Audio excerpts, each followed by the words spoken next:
Here we are on Kilimanjaro. This is a night sky image, absolutely gorgeous. You can see the Milky Way very clearly. A little bit of cloud, a little concerning to an astronomer, but all the same, a very, very beautiful sight and a great night sky image. We are interested in doing millimeter astronomy, so we require a little bit more stringent conditions. We need to be above as much of the atmosphere as possible, all the clouds, of course, and we want to find high and dry sites. The interest is to find a new site in Africa, because then it will help improve the network of telescopes that are linked that make images of black holes. And so the goal here is to find such a site. Well, in September of 2022, myself and a couple of other astronomers and engineers climbed this mountain to look for potential sites on the first official visit, and that's what we're going to talk about today. Actually, what we were there for is to look for ways in which we can get a telescope onto this mountain and where to put it. So that's what we'll talk about. The GERA Foundation presents this series called Navigating Research.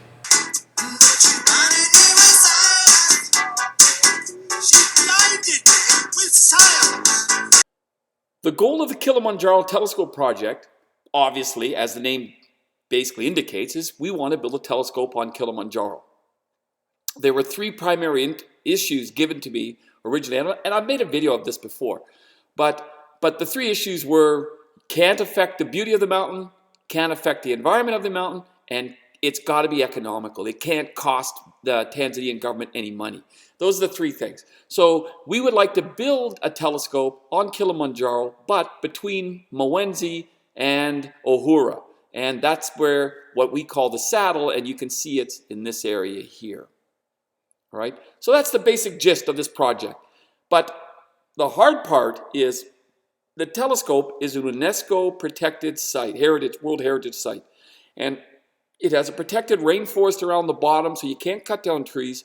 And everything else about the mountain is protected as well, obviously, because you don't want to affect its environment and beauty. So we have to find ways to get over and above all that. And that's the main gist of this project. But there was one thing missing, one thing I didn't see the last time, a fourth issue, not just the others. And that issue is you never want to affect the relationship that the climbers and all the porters and guides have with each other on this mountain. In other words, we can't affect the human spirit and the spirit of the mountain itself. And that's the fourth issue, which I never gave any consideration to, but we will.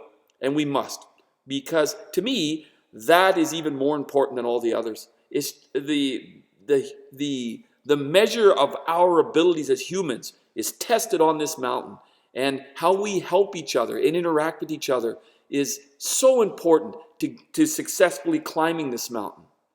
And it was apparent in my last trip, and that is now the fourth issue that we must always keep in mind while talking about building a telescope on Kilimanjaro.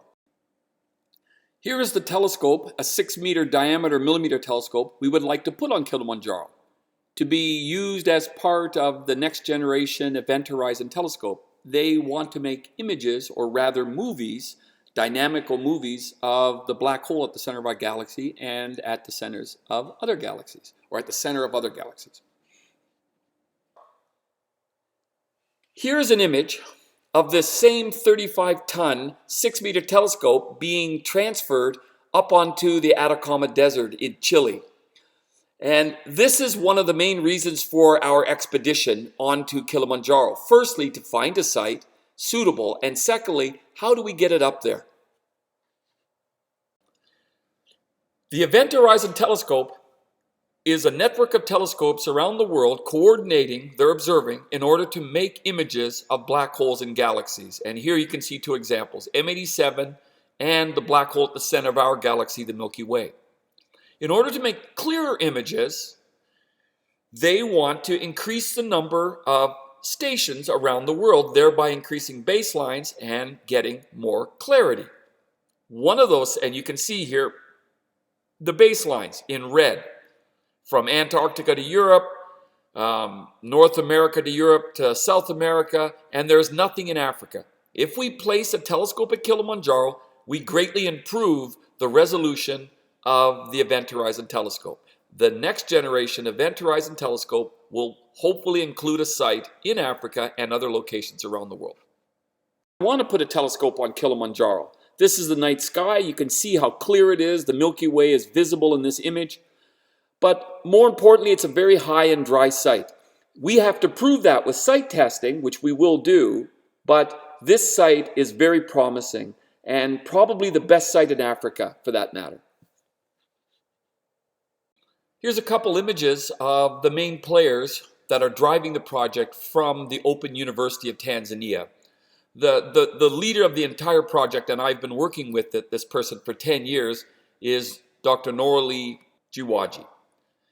His partners on the telescope project are Saidi Ali, Manuel Kigadi, and our newest member, Seba Sekoni. These are the people that will be ensuring the success in Tanzania for the Kilimanjaro Telescope project. Also on this map, for the record, we took the Coca-Cola route, the Marengo route. So the Marengo route starts here at Marengo Gate. It travels up to Mandara, which is in the middle of the rainforest, which is, as I said, a World Heritage protected site. And then from there, we went up to Horombo, where we were above the rainforest and most of the clouds, by the way, which is the point of building on a telescope at above 4,000 meters. It was at 3.7, I think. And then finally from Horombo, we wandered up through the plateau into the desert, the Alpine desert, and to Kibo Hut, where we rested for a bit of time, and then we ascended to Ohoro Peak. We came back down, and on the way down, we went straight down to Horombo Hut, and from there, we deviated from the normal trip, and that is we drove down because we wanted to see the quality of the road. We could see the road from Horombo to Kibo, and it is drivable if you're using a Unimog, but we wanted to see what the road was like going down through the rainforest, so we drove down one of the emergency vehicles. A real experience, I must tell you. The road is not great. It has hair-raising. It is hair-raising. There are places where you might not want to keep your eyes open, but otherwise quite safe. And that's what we did. That's the nature. That was the whole trip. That was the whole expedition. So we went to Mandara for a night, Horombo for 2 nights, Kibo Huts for several hours, climbed to Uhuru during the night. Terrible experience, hard, tiring, but beautiful. And then we descended down to Horombo, and then we drove down to the gate. Here's 3 images of the trail we walked up. Here's the rainforest, above the rainforest, and then on the desert itself, on the plateau, on the saddle, where there's some really nice spots where one could build a telescope. But clearly, this trail, not suitable for transporting a telescope on. No doubt about that one, Jim. Not only is it very steep in places, and it goes through protected rainforests and protected grasslands, you would have to do an incredible amount of work to make this thing work. No. On our climb up to the saddle of Kilimanjaro, we came across the actual road that the emergency vehicles drive up and down. Here it is here. You can see it in the background. Clearly not broad enough, not wide enough for that massive machine to carry up a 6-meter wide, 35-ton telescope. There are some major holes in this road. Yeah. But you probably get some pretty good rainstorms here too, getting down to some of these places. It'd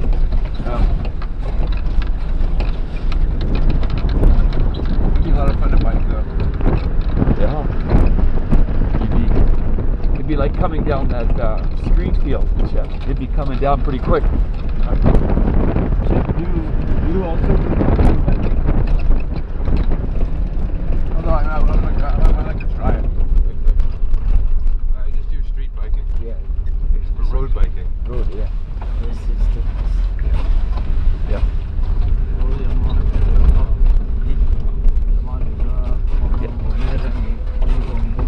Lots of rain, erosion, stuff like that, heating and cooling, no doubt.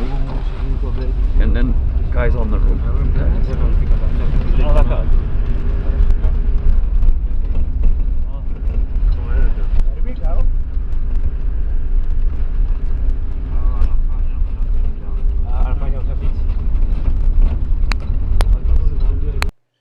As you can see from the previous video, or the previous section of this video, rather, the road through the rainforest is pretty nasty and, of course, not broad enough. So it wouldn't be able to convey the telescope. That big machine would not fit up this road. Just wouldn't do it. So, and there's bridges and spots which wouldn't take the weight of the damn thing. So a great deal of construction work would have had to go into upgrading the road, and it would cost a fair bit. Now, having said that, if you are to build that road, if you were to do it, you make the infrastructure available for other projects besides just this one that in the future then would be interested in building up there. So in other words, a road would attract foreign direct investment in the form of other telescopes besides this one. So there is benefits of doing the road, but it's going to cost. It's going to cost, the initial cost to this particular project will be high, and it's not certain if it's going to be cost effective, if that's the case. There are two trains of thoughts where to build the telescope. You can build on a remote area, such as some of these in the distance, hidden behind a hill or something, away from the trails and the view from the huts. Is Kibo Huts at the base of... Or you build at Kibo Hut, near development, and the choice really is, do you spoil a pristine site where there's nothing, or do you build where there's already development? And the question would be, how much RFI would you get from the area where there's developed versus the undeveloped? And if there's nothing that can affect your observing, especially at high frequencies, you might consider building by the developed area to minimize the environmental impact. Mount Kilimanjaro is an UNESCO World Heritage Site. It means that it's protected. And as a result of that, we cannot affect the environment. We cannot affect the aesthetic beauty of the mountain. We have to make the project cost effective. And finally, we do not want to impact the relationship between the guides, the porters, the climbers that already exists on the mountain, which is very positive and a very special place on the world. And it attracts a very special breed of persons, but irrespective, it's very special. We don't want to affect any of those things. So we have 4 ways in which we can convey a telescope from the gate at 1,800 meters to a site on the saddle, this area in here, which is between 4,400 to 4,700 meters. There are 4 ways, and they are: go through the rainforest, go under the rainforest, go over the treetops of the rainforest, or go over the entire rainforest. Okay? So, number 1 is the easiest. You build a road that takes up a 35-ton telescope. Number 2 is you build a tunnel. Sounds crazy, but possible. Very expensive. Okay? 3, you build a cable car system. That was my first solution. Very attractive because it rebrands the mountain from adventure climbers to leisure tourism. People that just want to go up the mountain and see the beauty of it in a cable car, drink a glass of wine and go back down. Okay? And finally, the fourth is to go over all of that either with helicopter or airship. Something that can lift the telescope off the ground and transport it to your site. Helicopters can't do that to this altitude with 35 tons, but airships can. So there are 4 ways. Each has pros and cons. The boring company, drilling a hole in the ground.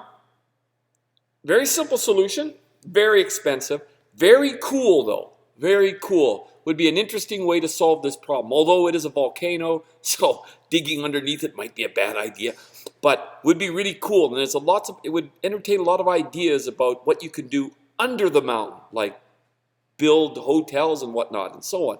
Very interesting ideas, but it would be very expensive. So not likely.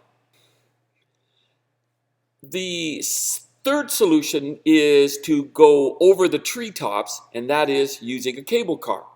And here you can see, this is what I kind of envisioned in 2018 when I first came up with this idea. And once I realized that a cable car was the solution that minimizes the environment, at least at the time I thought it was the main solution, I basically recognized immediately that it would rebrand the mountain from adventure tourism to leisure tourism.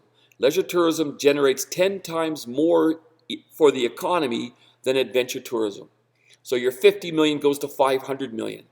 You have to build a lot of 5-star hotels. Think of the number of bed nights that are required if you have 1 million tourists a year going up this mountain. And I could have envisioned flying someone from Paris, France to the top of Africa in 12 hours. So just to understand that advertising. And of course, you'd want to get all of your transportation in line so people could travel from the various other touristic sites in Tanzania itself. Anyways, this was a really cool idea, still is a cool idea, and probably will happen one day. But regrettably, the project got separated to the telescope and the cable car, and the cable car company is looking at a different area which will not help us for our telescope. They're not going to the saddle or anywhere near where we want to build our telescopes. So, that's unfortunate. Start. Another great possibility is to actually go over the rainforest entirely, not touch it at all.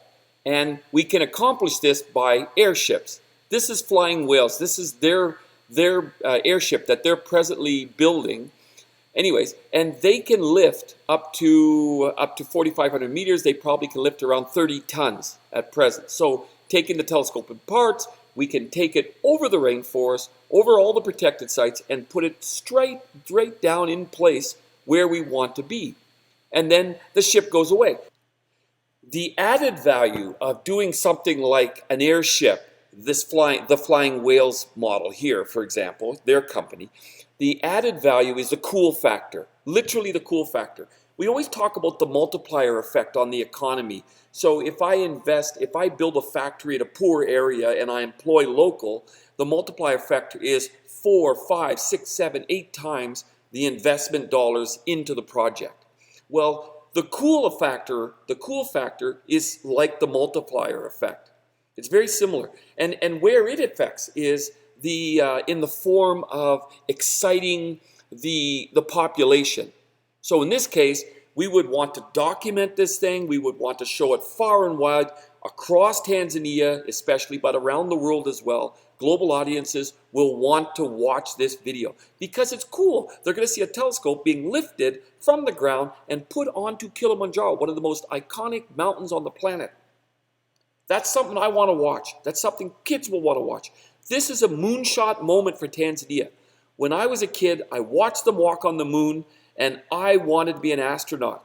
I became an astronomer, but I wanted to be an astronaut. It was my moonshot. Literally, it was a moonshot moment. That's where the term comes from. And here we are. We want to do something similar in Tanzania. The cool factor from this will be enormous. Kids will want to go into sciences, technology, engineering, maths. This will excite the youth and the general population of Tanzania, not least of which it'll excite the world. And everybody will know that Kilimanjaro is in Tanzania instead of them thinking something else. But the main thing is we get a cool factor multiplied to our economy because we do something really cool like this. This is really cool. This is really cool. And this was my fourth option. Had I thought of this sooner, the technology really wasn't around then, but it is now. This ship will be test flown in the next couple years. I think 2027 is their test start date. So this is sitting in line with the telescope, which should be on the mountain starting construction probably by 2025 or 2027 as well. So we're very close to each other. So this is the moonshot moment for Tanzania, using an airship to convey my telescope from the base to the saddle. This is cool. Just so you don't think astronomers are soft, here's an image of two of us at the summit of Kilimanjaro, myself with the director of the Next Generation Event Horizon Telescope, Dr. Shep Dolman. We were followed by Seba Sokoni from the Open University of Tanzania, one of our colleagues, and Shep's lead engineer from the Harvard-Smithsonian, Nimesh Patel. Let's be clear. Nobody's talking about putting telescopes or anything at the summit of Kilimanjaro. But from this site, this summit, you had an absolutely gorgeous view of the glaciers, the crater, and then of course overlooking the plateau that is the saddle, where we would like to put a telescope. So it really helped us visualize where the telescope might be and what it might look like to climbers, etc. Very important if we want to maintain, we don't want to impact the aesthetic beauty of the mountain. So much to summarize here, so much, too little time. The project was a success. My first goal was to tie all the members of the project to the mountain. And that was an absolute success. That happened.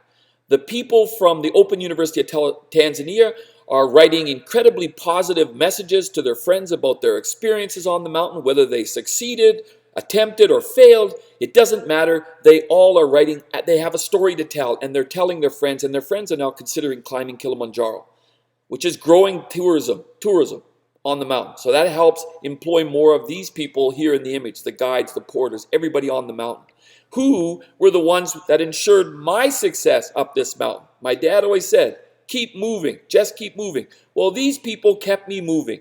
They sang, they danced, they encouraged, they joked with me, they talked to me.